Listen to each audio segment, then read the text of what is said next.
Hello बच्चों, कैसे हैं? सब फाइन। चलिए आज हम स्टार्ट करते हैं integrated rate equation for first order. इसके पहले हम ज़ीरो ऑर्डर के बारे में पढ़ चुके हैं, तो चलिए स्टार्ट करते हैं। सबसे पहले फर्स्ट ऑर्डर की डिफिनीशन क्या होगी? The rate of the reaction which is proportional to the first power of the concentration of reactant is known as first order. The rate of reaction which is proportional to the first power of the concentration of reactant. तो first power का मतलब क्या है, पहले इसको आप जान लीजिए। आपने यही क्वेश्चन बार बार देखा होगा कि आपका A चेंज हो रहा है P में या R चेंज हो रहा है P में, यही क्वेश्चन आप हर जगह देखोगे। तो फर्स्ट पावर का मतलब क्या है? रिएक्टेंट के फर्स्ट पावर की बात हो रही है। अगर इसका रेट ला लिखिए R equal to K concentration of A यानी इसकी पावर 1 है। क्या कोई ज़रूरी है कि रिएक्टेंट एक ही हो? जो हम फर्स्ट पावर की बात कर रहे हैं, ये भी तो हो सकता है A प्लस B और आपको प्रोडक्ट मिल सकता है। तब क्या होगा? R इक्वल टू K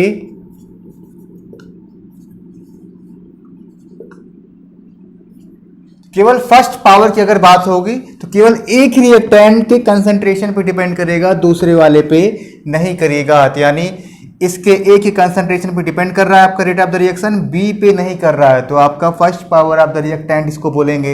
या एक कहानी और भी हो सकती है, ए प्लस बी प्रोडक्ट बन रहा है आपका, ये भी हो सकता है। आर इज इक्वल टू के, इसकी भी पावर 1/2 हो सकती है, इसकी भी पावर 1/2 हो सकती है। एक्सपेरिमेंटल वैल्यू है, हो सकता है हाफ इस पे डिपेंड कर रहा हो, हाफ इस पे डिपेंड कर रहा हो, तो दोनों को आप ऐड करेंगे तो क्या हो जाएगा? 1 पावर हो जाएगी। तो इस तरीके से कई सारे तरीके हो सकते हैं जो आपकी फर्स्ट पावर पे डिपेंड कर सकती है। ठीक है, यही हुआ आपका फर्स्ट पावर। या एक ही रिएक्टेंट हो या एक से अधिक हो, तो उसमें क्या होगा? केवल आपका फर्स्ट रिएक्टेंट की जो पावर है, आपका रेट ऑफ द रिएक्शन केवल उसी पे डिपेंड करेगा बस। तो चलिए स्टार्ट करते हैं इसके लिए इंटीग्रेटेड रेट इक्वेशन बनाना हम। अब जैसे मान लीजिए ए आपका रिएक्टेंट है,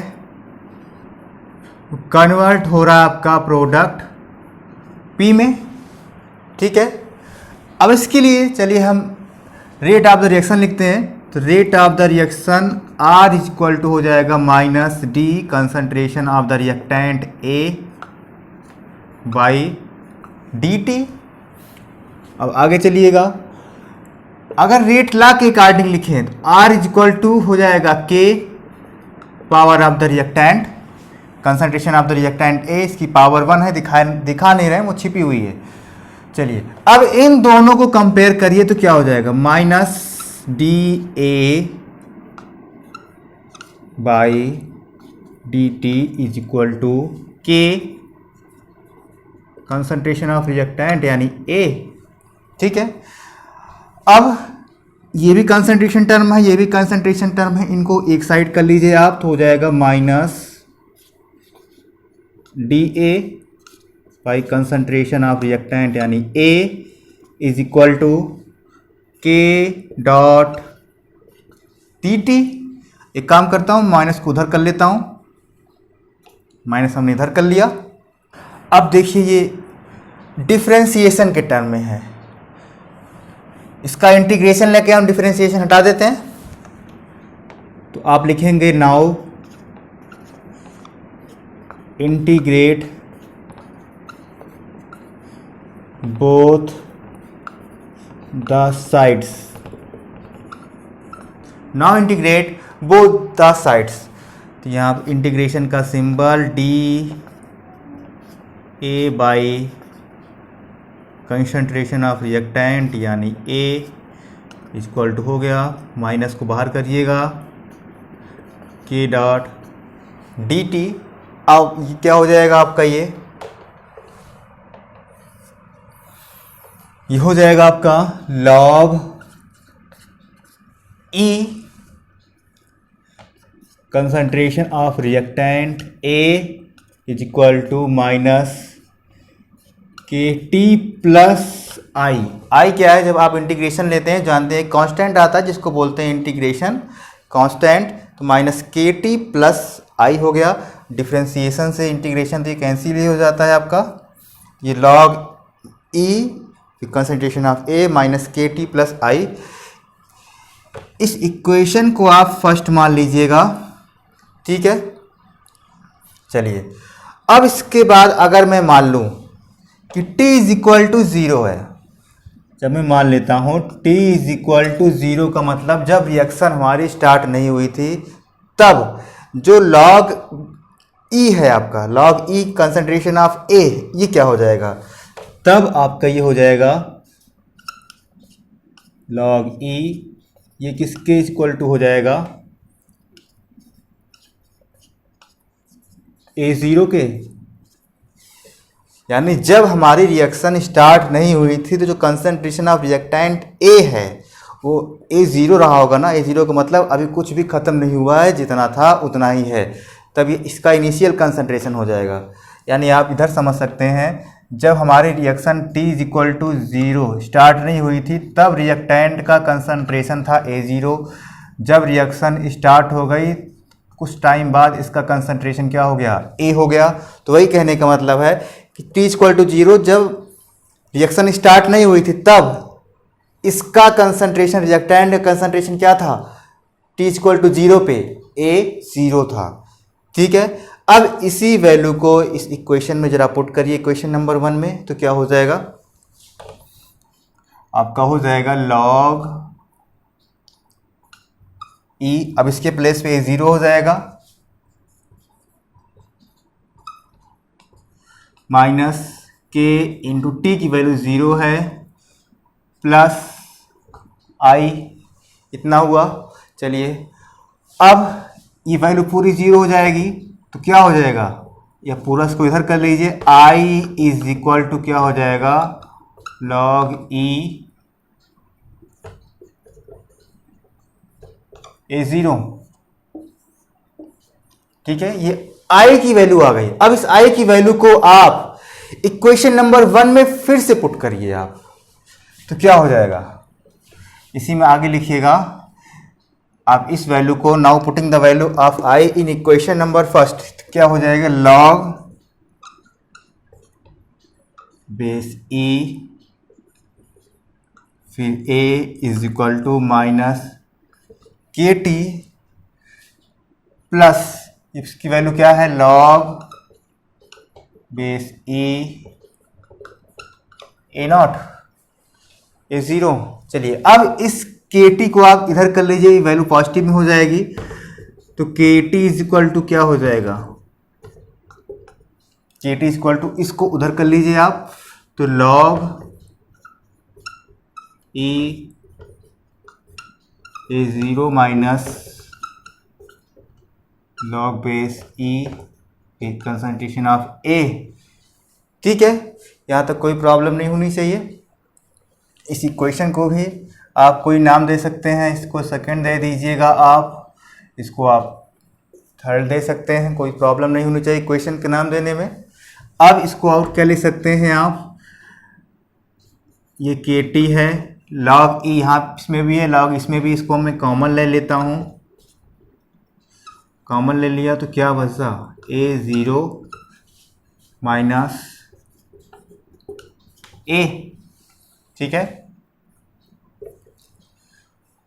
अब ये एक प्रॉपर्टी है, एक ये माइनस में है, इसको मैं डिवीजन में लेके जा सकता हूं तो माइनस सिंबल हट जाएगा, ये क्या हो जाएगा K is equal to log base E, आपका A0 है ही, अब इसको माइनस में है नीचे लेके जाएंगे डिवीजन में हो जाएगा ये, ठीक है। अब यहाँ पे KT है आपका, ये KT is equal to log base E A0 by A।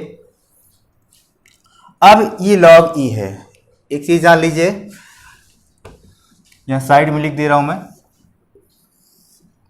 कि log बेस E को आप लिख सकते हो 2.303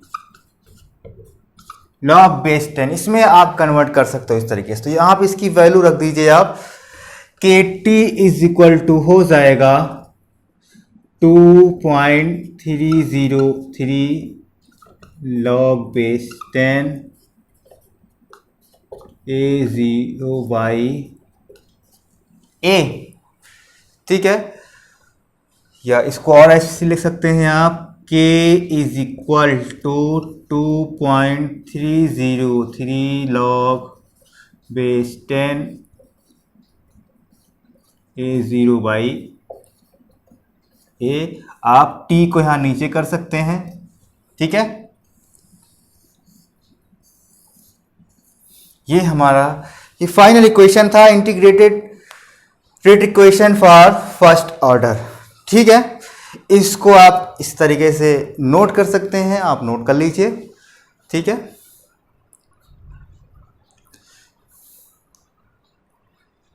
चलिए आगे चलते हैं।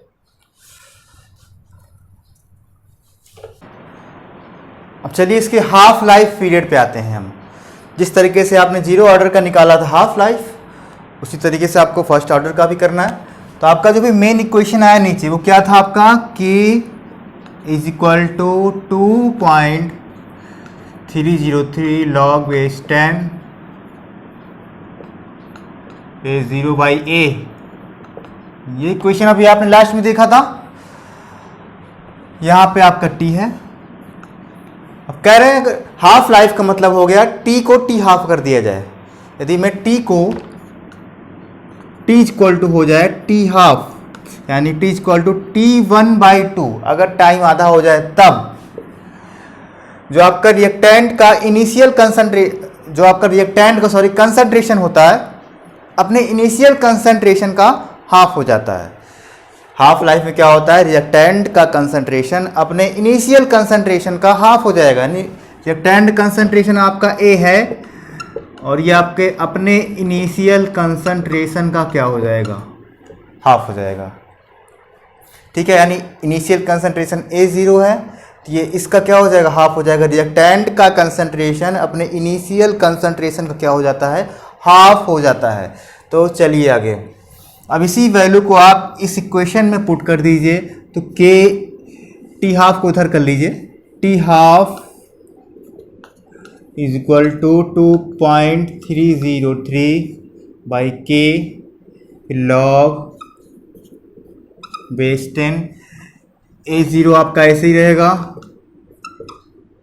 अब ये क्या हो गया है, A0/2, ये आपका हो गया A0/2। आप देखिएगा A0 से A0 कैंसिल आउट हो जाएगा।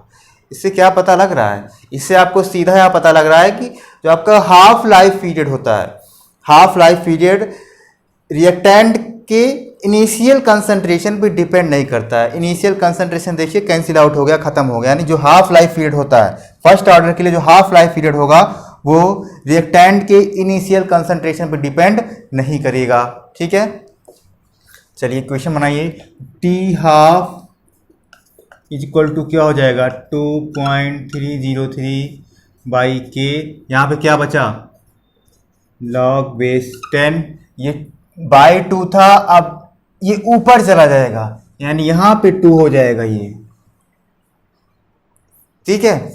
अब यहां पे log 2 की वैल्यू आपको निकालनी पड़ेगी। तो log 2 की वैल्यू जान लीजिए क्या होती है, 0.3010। ये log 2 की वैल्यू होती है। तो यहां पे क्या होगा, 2.303 में log 2 की वैल्यू से आप मल्टीप्लाई कर दोगे, ठीक है। तो T half is equal to हो जाएगा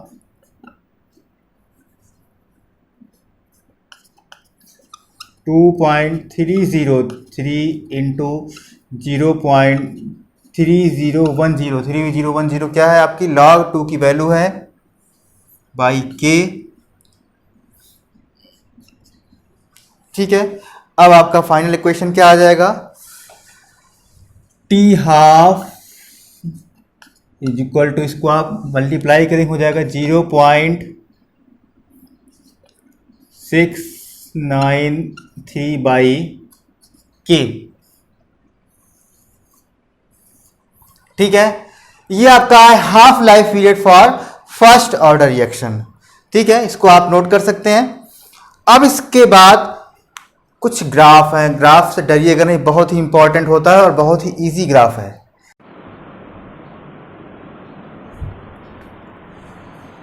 चलिए आइए बच्चों ग्राफ देखते हैं। सबसे पहला ग्राफ है रेट वर्सेस कंसंट्रेशन, किसके लिए? फर्स्ट ऑर्डर के लिए। चलिए स्टार्ट करते हैं। रेट वर्सेस कंसंट्रेशन, अगर मैं ये वाई एक्सिस पे रेट मान लेता हूँ और एक्स एक्सिस पे कंसंट्रेशन, ये एक्स एक्सिस हो गया, ये वाई एक्सिस हो गया। इक्वेशन पे आइएगा, R इक्वल टू होता है के कंसंट्रेशन ऑफ द रिएक्टेंट, इसकी पावर पे डिपेंड कर रहा है, फर्स्ट पावर पे, यानी rate of the reaction reactant के कंसंट्रेशन पे डिपेंड कर रहा है। यानी रिएक्टेंट ज़्यादा होगा तो रेट ऑफ रिएक्शन भी हमारी ज़्यादा होगी। जितना आप रिएक्टेंट का कंसंट्रेशन बढ़ाएंगे हमारी रेट ऑफ द रिएक्शन भी उतना टाइम से बढ़ती जाएगी।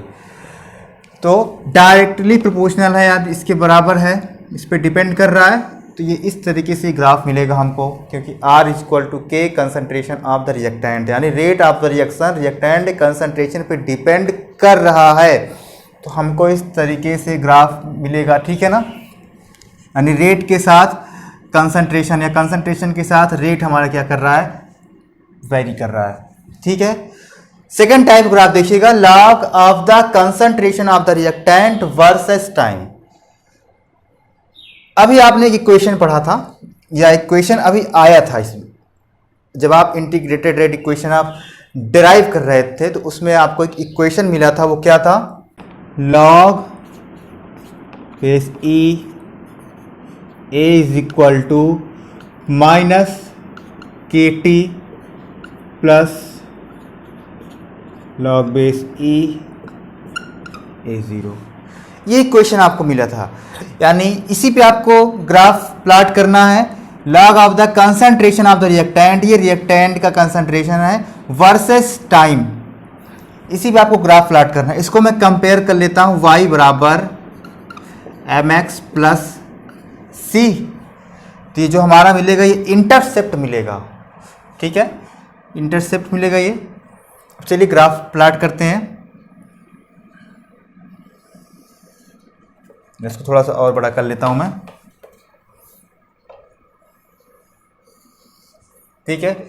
इसको y एक्सिस पे रखिएगा और इस वैल्यू को आप x एक्सिस पे रखिएगा, यानी x एक्सिस पे क्या रहेगा हमारा, t रहेगा, और y एक्सिस पे log base E concentration of reactant रहेगा आपका। तो ये यहाँ पे हो जाएगा log E concentration of A, यहाँ पे नीचे आपका रहेगा टाइम, ठीक है।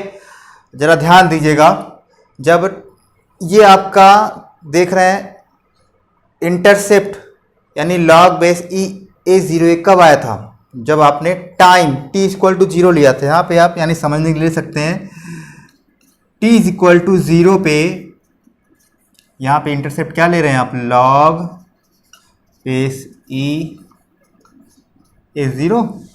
ये कब है, जब आपका t is equal to zero था। तो आपका देखिए स्लोप कैसा मिल रहा है, माइनस के, यानी नीचे की ओर जाएगा, ठीक है।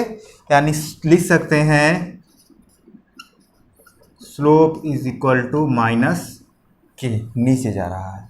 इसका मतलब हुआ कि टाइम के साथ साथ हमारा जो रिएक्टेंट का कंसंट्रेशन है वो क्या कर रहा है, वो डिक्रीज करता रहेगा, ठीक है।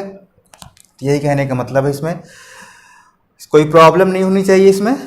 अब एक ग्राफ और आपका बच रहा है, हाफ लाइफ पीरियड का है। तो आप यहाँ पे लिख सकते हैं T half versus concentration of reactant. ये क्या हो जाएगा आपका, सीधा देखिएगा, ये इंडिपेंडेंट होता है, ये टी हाफ है, यहाँ पे इनिशियल कंसंट्रेशन की बात कर रहे हैं हम। तो टी हाफ होता है वो रिएक्टेंट के इनिशियल कंसंट्रेशन पे डिपेंड नहीं करता है। तो इस तरीके से हमको एक पैरेलल लाइन मिलेगी, ठीक है। इसको आप इस तरीके से भी समझ सकते हैं। अभी आपका लास्ट में आया था T half is equal to 2.303 by K log base 10, ऊपर आपने A0 रखा था और नीचे भी आपकी वैल्यू आई थी A0/2। देखिए यहाँ पे ये कैंसिल आउट हो गया था, यानी क्या है, टी हाफ देखिए रिएक्टेंट के इनिशियल कंसंट्रेशन पे डिपेंड नहीं कर रहा है, ये आपका कैंसिल आउट हो गया था। ठीक है जी, इतने बच्चों इंपॉर्टेंट ग्राफ हैं फर्स्ट ऑर्डर के लिए। ठीक है, अब हमारा एक टॉपिक और बचा है, characteristics of the first order reaction. चलिए इसको भी देख लेते हैं, लगे हाथ। चलिए अब इसकी कैरेक्टरिस्टिक्स पे आते हैं। फर्स्ट है आपका the unit of rate constant is second inverse. First order के लिए यूनिट होती है, आप निकाल चुके हैं, सेकेंड इनवर्स होती है। इसका मतलब क्या हुआ, this implies that the rate constant does not depend on the concentration of reactant. Second inverse यानी आपके टाइम पे डिपेंड कर रहा है रेट कांस्टेंट, लेकिन कंसंट्रेशन पे डिपेंड नहीं कर रहा है। ठीक है, सेकेंड है आपका half life is independent on the initial concentration of the reactant. इस पे अभी आप ग्राफ भी प्लॉट कर चुके हैं और एज इक्वेशन भी आप देख चुके हैं कि हाफ लाइफ जो है रिएक्टेंट के इनिशियल कंसंट्रेशन पे डिपेंड नहीं करता है, तो इसको आप सेकंड कैरेक्टरिस्टिक्स में लिख सकते हैं। थर्ड क्या है, rate of the reaction is depend on the first power of the concentration of the reactant. Definition से ही आपको पता लगता है। और चौथा आप क्या लिख सकते हैं कि first order reaction follows the following reaction. कौन कौन सी रिएक्शन फॉलो करता है, एक तो ये आपका आया था इंटीग्रेटेड रेट इक्वेशन, जो फाइनल इक्वेशन था k equal to 2.303/t log 10 a0/a, और एक इस पे जिसपे आपने ग्राफ प्लॉट किया था अभी, log e concentration of a minus kt log base e a0। ये बहुत ही इंपॉर्टेंट इक्वेशन है आपका ये। ठीक है, इस पे आपने ग्राफ भी प्लॉट किया हुआ है, तो जहाँ भी लिखे होंगे वहाँ पे इसको आप स्टार लगा के छोड़ेंगे। तो ये था ओवरऑल फर्स्ट ऑर्डर रिएक्शन के बारे में। ठीक है बच्चों, तो आज के लेक्चर में इतना ही। नेक्स्ट लेक्चर में हम कुछ नए टॉपिक के साथ मिलेंगे। धन्यवाद।